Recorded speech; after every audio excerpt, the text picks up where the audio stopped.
dukungan kepada saya itu luar biasa, hampir 90%. Cina hampir 80%. Melayu itu saya yakin langkah syariatan tidak mungkin berlaku tanpa penglibatan dalang itu. Ada. Cuma bila berjalankan, jadi rencana dia itu tak diikuti kerana Tun Mahathir merasakan semua akan sokong dia balik. Kemudian akhirnya PAS dengan UMNO tarik. Jadi terlingkup dia juga. Ya. Tetapi saya nak beritahu, bukan baru.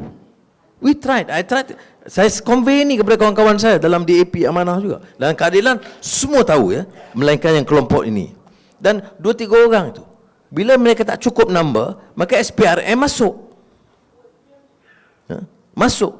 Dan digunakan SPRM untuk mengugut. Dan ini known fact. Everybody knows that. Ya. Kemudian LHD. Ada seorang ahli parlimen. Kena bayar 18 juta.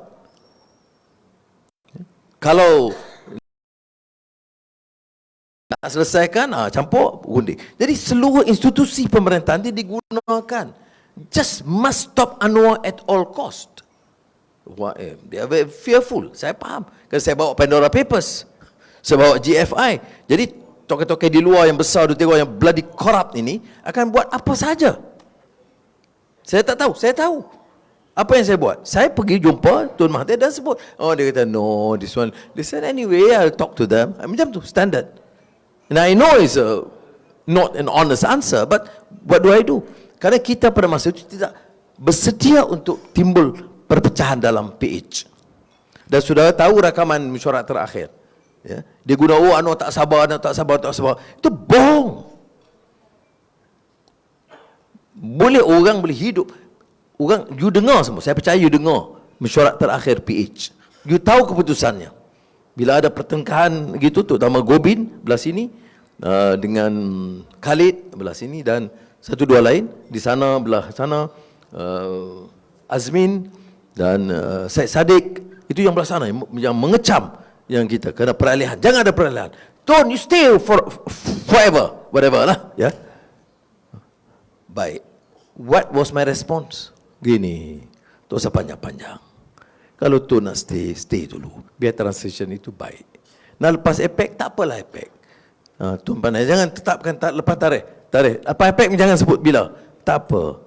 That was my decision. What the... Jadi buat apa nak cerita kata ini personal, ini Anwar tak sabar. You dah bohong, itu saja naratif mereka lakukan. Now I'm telling you, this first time lah, ada scoop jurnal malam ni, scoop banyak. But there's the truth. Ya, saya sebut di situ untuk meleraikan keadaan. Dan kawan-kawan saya dalam keadilan, Amanah, DAP itu rasa kecewa. Dia kata, berapa? No, you saw. Saya kata, kalau tidak, pecah. Dan saya tahu dia rencananya itu nak gunakan sesi itu, nak memecahkan malam itu. Saya tahu sikap Muhyiddin. Dan yang di dalam Bersatu, ada seorang yang saya korban. Saya berkorban, saya dulu pensyarah di Universiti Australia, saya berkorban. Dan balik di sini, dia jadi menteri. Korban begitu. Ini keadaan dia. Dan tetapi dalam keadaan itu, walaupun saya menyampah, meluat, tapi saya sabar. Saya kata apa? Tak apalah Tun, you go on. I give an assurance, will not demand. You carry on. After APEC, when you are ready, you tell us. Macam mana lebih dari itu? Jadi saya di kalangan core supporter, itulah Anwar. Sabar tahap dewa. Dia tak kata bodoh. Saya terima je lah. Because itu keadaan. Tapi maknanya apa yang saya beritahu kepada Tun 6 bulan sebelum itu, benar-benar dia rancang begitu. Jadi langkah syariatan itu hanya menyusul selepas itu. Apa? Ya, tapi dan orang tak rasa sedih ke apa-apa. Nah, jadi Perdana Menteri tak lepas. Nah, jadi Perdana Menteri tak lepas. Itu dia kata, Anwar ni Ramadan kata mandi bunga. Ada. Dia kata, tapi you know, saya tahu it's not easy. Ya, forces yang takut, saya tak faham. Saya bukan dendam, saya bagi tahu macam Najib masuk penjara. No, my intention untuk dera dia. Keputusan masuk penjara, duduklah penjara. Jangan cakap banyak. Apa yang dilayan-layan dekat itu. Jangan nak minta lebih-lebih. Apa ni, apa, nasi, bukan apa dengan, apa, kopi apa kata. Tak ada. Saya nak dapat teh tarik 6 bulan sekali pun tak ada, tahu tak? Cuma kadang pengarah penjara tu dia kesian tengok 6 bulan, dia bawa panggil, call Anwar now to the office. I hear something, too many letters being smuggled out. Dia kata, sini Kementerian Dalam Negeri tanya ni, dia bagi teh tarik, excuse dia. Jadi banyak orang pegawai penjara ni baik. Jadi let me be clear on that point, ya. That saya memang tahu, dan ramai yang tahu. Dia bukan satu, kita tahu satu konspirasi, dia tidak sangat rahsia sebab kita tidak tahu. Ya, ahli Parlimen UMNO bagi tahu, ke mana? Sebab tu, macam mana kita tahu ada berapa 16 ahli Parlimen UMNO dipanggil ke rumah Azmin di mana dia sogokkan dengan projek-projek berjuta-juta ni. Teks daripada ahli Parlimen UMNO. Ya. Tapi sudahlah, teruskanlah. Apa? Jadi saya tanya macam mana kalau lepas ni, macam mana apa? Kita akan menang insya-Allah. Saya yakin kita menang. Stable, no coalition required. Tu X sikitlah. Okey. Okey. Ni pukul 10 kan ya? Assalamualaikum, saya Zarin daripada Utusan Malaysia. Dan soalan saya sebenarnya nak tahu juga jawapan sebab tadi dalam PC Tengku Razali, dia pun mention juga yang ada kemungkinan untuk tak ada parti yang dapat menang majoriti. Jadi kita tahu baru-baru ini Tan Sri Muhyiddin pun kata BN musuh utama. Jadi adakah itu maksudnya PH boleh bekerjasama dengan PN sekiranya mereka buka tangan persahabatan? Dan untuk Datuk Ramanan, kita tahu banyak kenyataan berkaitan parti PAS yang Datuk keluarkan sebelum ini. Jadi kita nak tahu hari ini, kita tak nampak benda tu reflect dalam pemilihan keadilan baru-baru ini yang mana wakil daripada warga India tidak ramai. Jadi apa komen Datuk mengenai benda tu? Terima kasih. Jawab. Supaya saya boleh betulkan. Ini yang saya takut nak jawab sebenarnya sebab bos ada tepi kan. Tapi tak apa. Isu berkaitan dengan PAS. Kita tak boleh samakan PAS dengan mana-mana parti di Malaysia sebab sorry lah saya kena katakan sama ada bos berbetulkan ke tak, sebab ini sembang kencang kan. PAS ini betul-betul saya tak faham. Dia orang resis keterlaluan. Apa maksud bila PAS mengatakan penyamun bangsa, semua bangsa lain? Apa yang maksudkan? Kita semua manusia. Kita semua darah sama. Kita nafas udara yang sama. Tapi bagi PAS saya ingat dia lain sikit. Kalau kita tengok Menteri Besar Kedah ni, saya banyak sudah komen pasal dia. Saya tak tahulah. Dia pun sama. Mungkin ini antara cara diorang berkempen atau betul-betul itu di dalam hati mereka. Tapi itu saya tak boleh terima sebab tu kali-kali dia menjawab. Baru-baru ini saya dah saya katakan lagi sekali, Hadi ini memang perwakilan India tak banyak menang. Itu sebenarnya bukan masalah parti kita tak demokratik. Saya duduk di tepi presiden saya buat masa ni. Saya bukannya bukan India, saya India. Isu dia satu. Sebab apa? In any political party, there is always contest. Everybody has a need to contest. And in our party, we don't have a dictator as a president. Our president, you nak tanding, tanding. You nak tanding, tanding. You nak tanding, tanding. So, it's very fair. So, everybody, kalau you ahli satu parti politik, apa niat dia? Saya nak menang, saya nak tanding, saya nak dapat jawatan. So, as PKR, of course, we have majority Malays, we have Chinese, we have Indians. So, if everybody decides to contest, of course, that's what's going to happen. So, I don't see an issue there. If you look of the composition of the party, it is very well spread out. We have the Chinese leadership, we have the Indian leadership. Kalau kita tengok, jangan tengok dari atas, tengok daripada ketua bahagian. Kita ada 32 ketua cabang India. So macam mana kita boleh katakan tak ada pimpinan atau perwakilan India? Saya sambung tentang pimpinan India. Dari cabang, divisions, tak ada parti yang boleh saingi kita selain MIC lah, bahawa yang menang dalam pertandingan di cabang itu 32 India. Termasuk kawasan-kawasan yang majoriti Melayu. Jadi itu kenyataannya. Baik, mengapa tidak boleh menang di peringkat atas? Sebab ramai sangat calon. Dia pecah undi. Ya. India ni bagus, dia very demokratik, semua boleh jadi calon. Jadi kalau dilihat umpamanya undi dia dapat tu tinggi, tapi pecah. Tetapi kalau di cabang, ya, di Selangor, Perak, Kedah, India itu perwakilannya cukup tinggi. Ya. Kalau Semenanjung 32 cabang diketuai oleh ketua cabang tu India. I mean division heads. Selain ada timbalan, tu naib dan sebagainya. Itu that is a fact lah, ya. Sebab tu bila tak menang di atas, saya lantik Saraswati naib, kemudian datang kuasa perwakilan India, biar ada perwakilan cukup kuat dan beberapa peranan-peranan penting macam penerangan, walaupun ketua penerangan Fahmi, timbalan ketua penerangan Ramanan, dan begitu juga jawatan lain. Soalan pertama tadi lupa, yang utusan tadi apa nama? Soalan dia?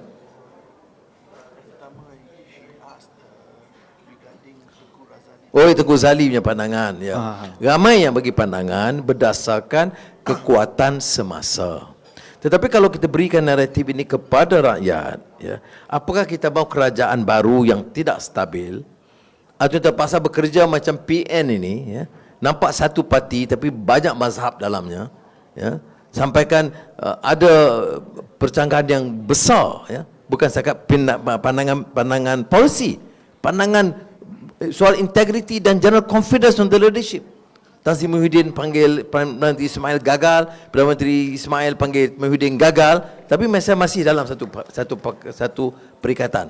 Semata-mata pertahankan kuasa. Polisi berbeza, sikap terhadap pimpinan berbeza, dia bersama hanya kerana kuasa. Bagi kita kena terangkan. Kalau kita mahu ini berterusan, negara akan malap. Tapi kalau kita mahu menyelamatkan, maka biarlah PH itu punyai kekuatan dan majoriti tersendiri, walaupun kecil.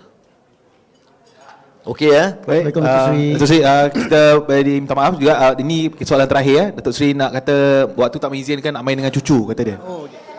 Cucu dah tidur. Dengan nenek, dengan neneknya. Nenek. Kita dah dua yang terakhir lah. Okey. Baik, dua yang terakhir. Baik. Cantik. Terima kasih Datuk Seri.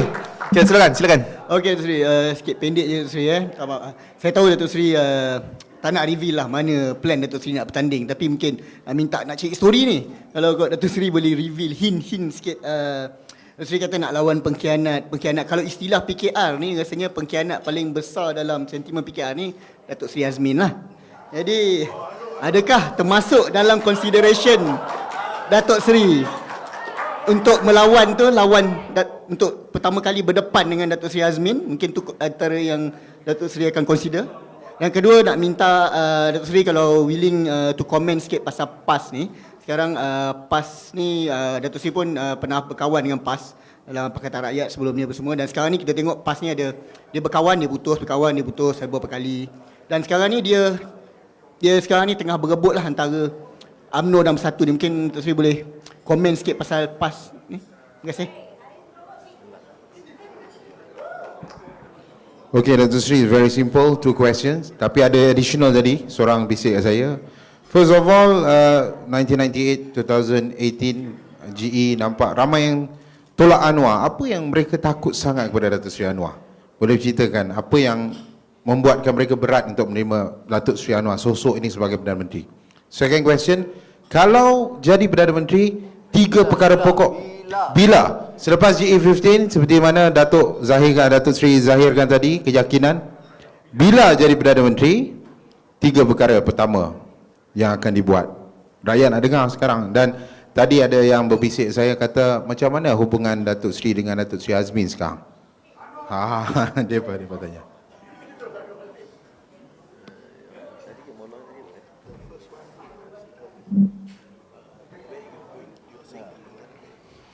kursi ni, okey, saya jawab ikhlas ya. Saya berikan beberapa pertimbangan, beberapa kawasan. Saya cara belum muktamad. Belum muktamad. Serius ni, bukan saya umpamanya orang kata pergi program pertama Kuala Pilah, then Gombak, ni Kuala Pilah, then Port Dickson, kemudian lepas ni Bandar Tun Razak hari Isnin, kemudian oleh itu dia tak. Yang tetapkan kawasan ni sebenarnya staff saya. Ini Nash, dia pandai-pandai, bukan dia tahu politik. Dia pandai-pandai bagi bincangan dengan mi semua tu. Oh, kena pergi sini bos, kena pergi sini. Okay. Tanya politik ABC mentara, tapi tak apalah, saya ikut je lah. Okey. Jadi in all honesty, I have not decided. Ya. Cuma saya duk kira kawasan, tentu je kawasan yang boleh berikan satu added advantage. Ya, terutama yang saya fikir sekarang ni kawasan pengkhianat, bukan to teach them lesson. Whether it's going to be Gombak, not necessarily. Tapi do I, apakah saya menolak kemungkinan itu? Tidak juga. Kalau besok bincang dengan Selangor dan Gombak, dia kata, oh, no, you have to go to, I will. Tak ada masalah. Ya. Ramai orang seronok, dia kata, tunggu saya pagi je. Dia ada macam tu, dia geram. Dia kata. Tapi politik ni bukan boleh geram. Nah, apa hubungan saya dengan Azmin? Saya ni, kalau jumpa, saya tanya, khabar keluarga, anak-anak bagaimana, I mean like that. Kadang-kadang kawan-kawan saya tak suka, tapi saya kata tak boleh. Dia ada faktor peribadi, permusuhan politik, ada soal kemanusiaan. Now I know, I mean it's not popular decision. Ramai kawan-kawan marah. Bila Tu Sri Najib umpamanya pergi ke kantin, saya tahu belanja teh, minum teh, duduk gelak sikit semua, dia orang kata tengoklah ni, Datuk Anwar ni, you know, dengan penyamun pun dia nak kawan. Bukan, I mean, saya minta maaf, saya situ saya berbeza ya. Kita kena juga jaga supaya faktor kemanusiaan tu ada. Saya bukan musuh dia pribadi, saya musuh tindakan dia ambil, kerosakan diberikan dan yang dilakukan, dan juga penindasan dan permasalahan dihadapi oleh rakyat. Itu dia ya. Now, kalau saya tanya yang saya tadi, apakah langkah-langkah saya nak ambil insya-Allah kalau pimpin negara ini. Sebab tu saya sengaja tulis ini, skrip ni. Ya. Kerana orang dapat nilai dari segi idea, kerangka besarnya. Sekarang banyak orang cakap, oh, nak turunkan cukai ataupun nak bebaskan badan kehakiman. Ya, tetapi kerangka besarnya, how do you view, what is leadership? Ya.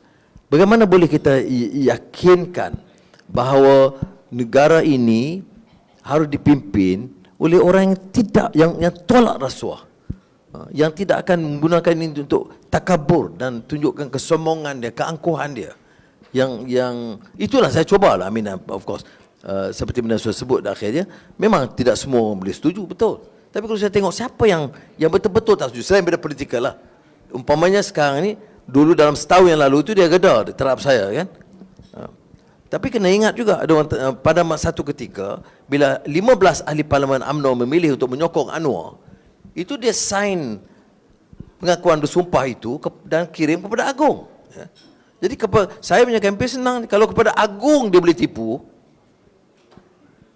kepada rakyat lagi teruklah. I mean, normally you know statutory regulation itu is a criminal offence. I can challenge that. Tetapi saya fikir tidak, is a political decision. Saya macam itu ya. Jadi saya lepaskan. Tetapi ya saya pun ada berbincang juga dengan Tuan Agong, saya kata memang dihantar kepada Agong. 15 yang kita tolak 2. PH kata boleh terima daripada yang lain, tapi 2 daripada Zahid dengan Najib tak boleh terima. Jadi 13. Jadi kita ada majority. Wah, banyak orang singgung saya, termasuk Ashwat. Formidable. Dia jumpa saya convincing. Dia perli saya. Lah ni bawa hang tahu. Aku cakap tu betul. Cuma masa itu dia kata tak jawab. Saya tak boleh jawab sebab ini melibatkan istana. Ya, surat itu dikirim kepada istana. Jadi saya tak boleh umpamanya mengatakan, oh mereka kata tulis kepada istana. Saya tidak boleh. Sehingga Tajuddin dan Nazri Aziz menyebut cara terbuka. Baru saya ulas. Alhamdulillah itu bukan lagi isu ya. Now, mengenai PAS. PAS saya berkawan daripada dulu. Daripada zaman Abim. Dan Ustaz Fadil Noor mantan Presiden PAS, dia sebelum itu timbalan Presiden Habib, memang saya anggap macam saudara saya, ya. Memang rapat betul. Termasuk sekala dalam PAS, saya dalam UMNO pun kami berkawan rapat, ya, dengan keluarga dia sekali. Tapi sikap dan pandangan dia itu bagi saya berbeza daripada pimpinan yang ada sekarang. Begitu juga untuk Guru Ni Aziz. Guru Ni Aziz tak pernah pertikai bahawa calon beliau dan calon partinya adalah Anwar sebagai Perdana Menteri. Itu dia cakap secara terbuka. Dia pertahankan saya dalam banyak kes. Tetapi sekarang ini banyak percanggahan. Sekarang ni orang PAS kata saya menyerang ulama Tun Aziz. Saya tak serang. Saya jawab. Saya tak pernah ambil pendekatan untuk menyerang mereka. Saya beri contoh. Saya ikuti ya dalam seminggu yang lalu di utara Pulau Pinang, Kedah dan Perlis. Saya bangkit kerana Ustaz Hadi tulis surat dalam bahasa Arab hantar kepada semua pemimpin-pemimpin Islam dunia dan gerakan Islam. Dia kata Anwar ini bahaya kerana dia ini Yahudi, pro-Yahudi dan ahli Freemason. Okey. Saya pun jawab. Tapi saya minta teman-teman anak-anak cari ni. Dia cari. Memang ada Anwar Ibrahim dari Canada yang memang ahli Freemason. Ada lodge. Orangnya gemuk, berjambang. Okey. Jadi saya pun ambil sikap yang baik. Mungkin Ustaz Hadi tersilap. Dia ingat Anwar Ibrahim itu saya. Baik. Jadi saya pun jelaskan, ambil gambar Anwar Ibrahim yang itu tu, dengan gambar lodge itu, kata ini dia. Now, kalau saya jawab, dan saya ulas. Kalau Ustaz Hadi itu orang yang ada akhlak dan integriti, sebagai seorang Muslim, apatah lagi seorang alim dan pemimpin Islam, dia akan katakan dia tersilap dalam hal ini, ya, kerana Anwar Ibrahim itu adalah daripada Kanada dan bukan Anwar Ibrahim. Tapi sampai sekarang, setelah setahun, dia tak jawab. Dia tak mohon maaf. Baik, boleh tak saya saman? Boleh. Terlalu jelas. Ya. Mengapa saya tak saman? Itu kelemahan saya lah. Saya tak payahlah gaduh-gaduh. Ya. Tapi saya gunakan untuk menjelaskan kerana ramai yang tahu. Hebatnya apa? Bila surat itu sampai kepada Syekh Yusuf Al-Khardawi, dia terus marah. Marah. Dia tak sepatutnya orang seperti Syekh Hadi tulis begitu. Tanpa tanya saya, faham tak? Dia tak tanya saya, tapi dia tidak pertikai sama sekali. Itu bezanya seorang ulama besar dengan ulama kecil.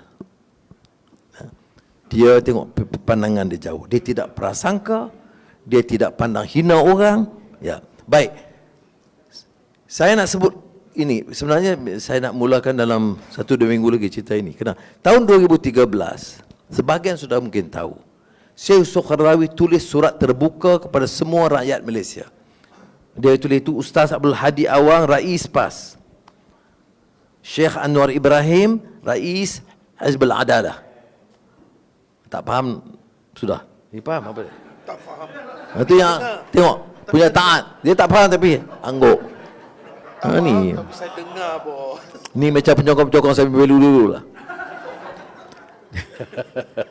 Nah, dia tulis maknanya Ustaz Hadi Awang, Presiden PAS, Anwar Ibrahim, Presiden Keadilan. Dari situ dan pemimpin politik parti Cina. Dia tak tahu detail pasal DAP semua, tapi dia tahu parti Cina. Tulis. Dan surat itu terbuka oleh siapa? Syekh Yusuf Al-Khardawi. Dia bagi semua alasan, dan surat itu masih ada, Nash. You tak buat kerja, tapi sampai tak hantar kat diorang itu semua. Pasal you duk lapor kat bos you saja. Bos you ni tau. Baik. Nah, gua aswat jangan marah ada aku melawan apa ada makna tu. Nah, pasal surat itu terbuka. Siapa yang luncurkan surat itu di Lembah Pantai? Tok Guru Ni Aziz. Tok Ni Aziz yang menyebarkan surat itu.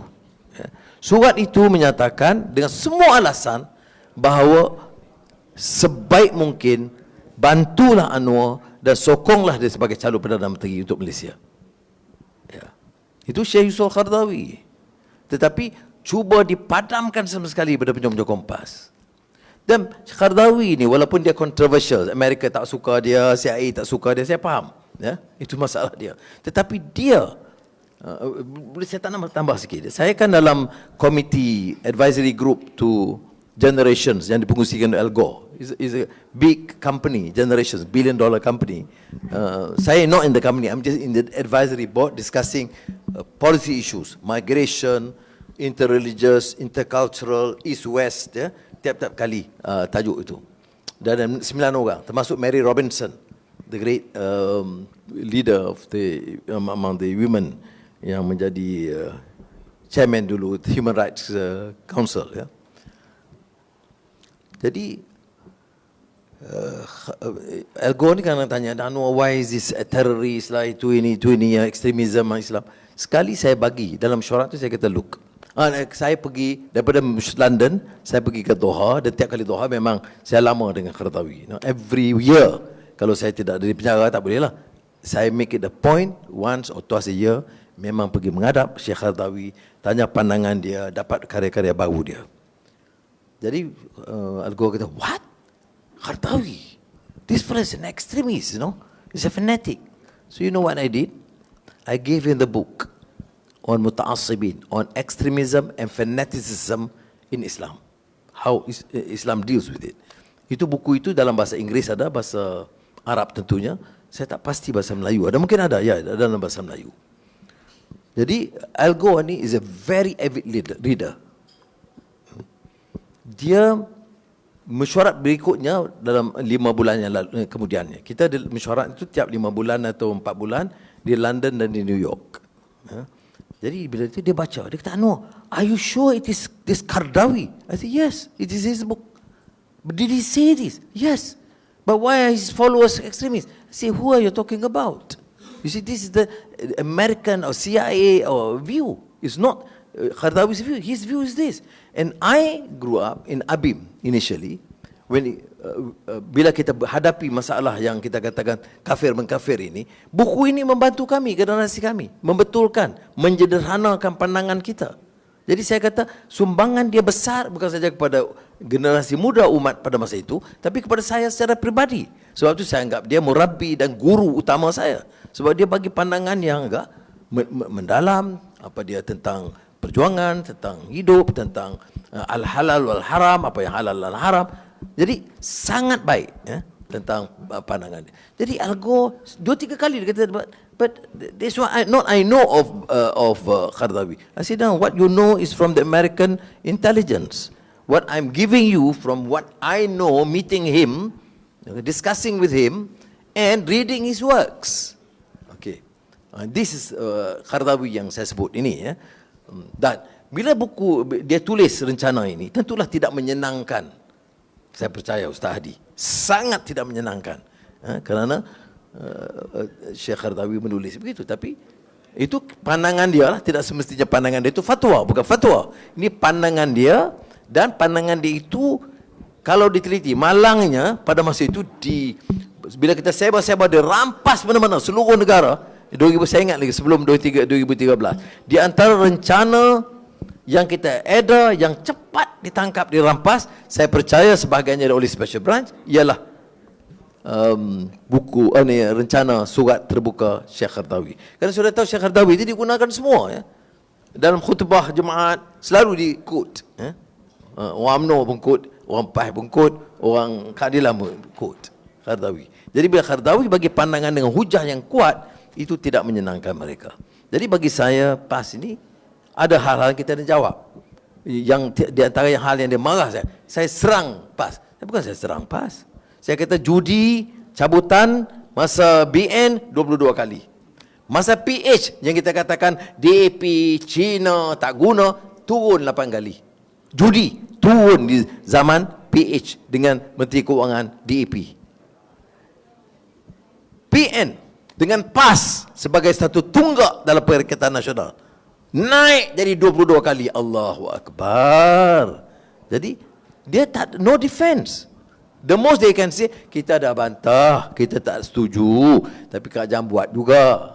Tengok, tentang kita zalim, kafir, Yahudi dan sebagainya. Macam konsert di Kelantan lah. Konsert Kelantan boleh, Selangor tak boleh. Sebab Kelantan itu environment. Kau tanya saya, konsert budak-budak muda buat je lah. Jangan pergi telanjang. Ya, kawal sikit-sikit. Okey lah, ya. Am I consistent? Yes. You remember masa KRU dulu? Ingat kan? Masa KRU itu diharamkan di Kedah oleh Sanusi Junid. Itu kempai UMNO. Kerana ini semua maksiat lah, buat masa semayang. Jadi saya kontak KRU, saya kata, boleh tak buat lepas maghrib semayang dan jangan tepi masjid dan masa orang azan berhenti. Dia kata okey. Jadi saya arahkan, dijalankan. Ya. Saya tidak batalkan konsert. Tapi kalau ada orang pergi telanjang tentu tak boleh, ada undang-undang. Tapi ini saya katakan hipokrisi kita ni. Ya. Dia double standards. Dia tidak berdasarkan yang konsisten. Jadi saya jawab pas dari segi itu. Saya tidak bangkang dia cakap soal Islam. Ya. Tentang hudud, another subject. Kerana panjang saya cerita masalah itu. Tetapi saudara kena faham, kita boleh hujah, kemukakan hujah cara mendalam. Kalau ada di antara saudara yang belum baca jawapan keadilan terhadap Undang-Undang 355, please read. Nash, you buat apa tak hantar kat dia orang? Itu saya di penjara. Undang-Undang 355 dibentangkan oleh Marang, Ustaz Hadi Awang. Saya craft jawapan di situ. Smuggle, seluduk keluar penjara. Kemudian dapat pada Azizah dengan tim, tambah, edit dan kita jawab. Saya nak rumus sedikit saja, iaitu pengalaman Indonesia. 95% Muslim. Pada masa itu, Soekarno-Hatta dah sign Declaration of Independence yang disebut Piagam Jakarta. 7 perkalimat dengan memutuskan, lebih kurang begitu, pelaksanaan syariat Islam bagi umatnya. Itu Soekarno dan Hatta sign. Hatta Deputy President, Soekarno President. Baik, lepas sign, minority majority non-Muslim area, Ambon, Bali dan beberapa daerah lain yang Christian majority atau Budi tidak, Hindu majority dia baling, minta jumpa Hatta, ya, Muhammad Hatta, Deputy President.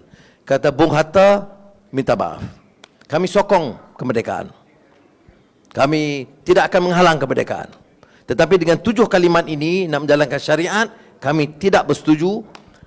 Dan kalau bapa mau kekalkan, silakan. Kami tidak akan bersama dalam rencana kemerdekaan Indonesia. Kami akan runding berasingan dengan Belanda supaya kami merdeka berasingan. Hatta kata tak percaya Bung Karno dengan saya. Kami tidak akan umpamanya sia-siakan dan menindas bukan Islam. Mereka jawab, ya kami kenal Bung Karno dan Hatta, tetapi kami tak percaya menjamin selepas itu akan menjalankan sikap yang sama, dasar yang sama. Jadi Hatta minta tangguh sekejap keputusan saudara, biar saya runding balik dengan jawatankuasa peringkat nasional untuk merangka perlembagaan.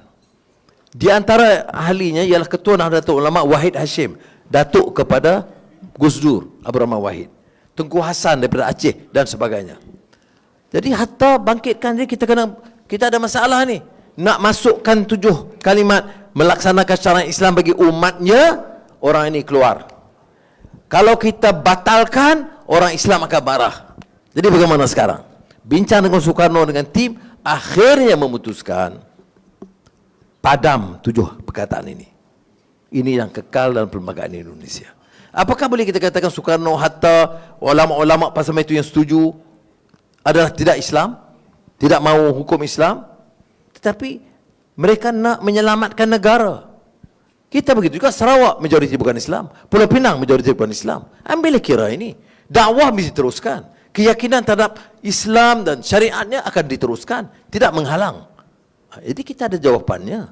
Tetapi apa mereka kata? Ketua PAS Padang Serai mengatakan Azizah kerana tidak setuju 355, bila dia mati harus ditanam di Zerat Cina masa tu. Mana kubur Cina. Tak layak ditanam di kubur Islam. Sudah bayangkan. And this is the level of politics. Dan tidak ditegur. Padahal Apa you boleh condemn 100 juta umat Islam pada masa itu? Pada masa itulah. Ya. Sebagai tidak Islam. Ini maknanya pahaman yang dangkal dan cetek dan tidak toleran. Sekian, terima kasih. Kata kesabaran saudara. Wassalamualaikum warahmatullahi wabarakatuh.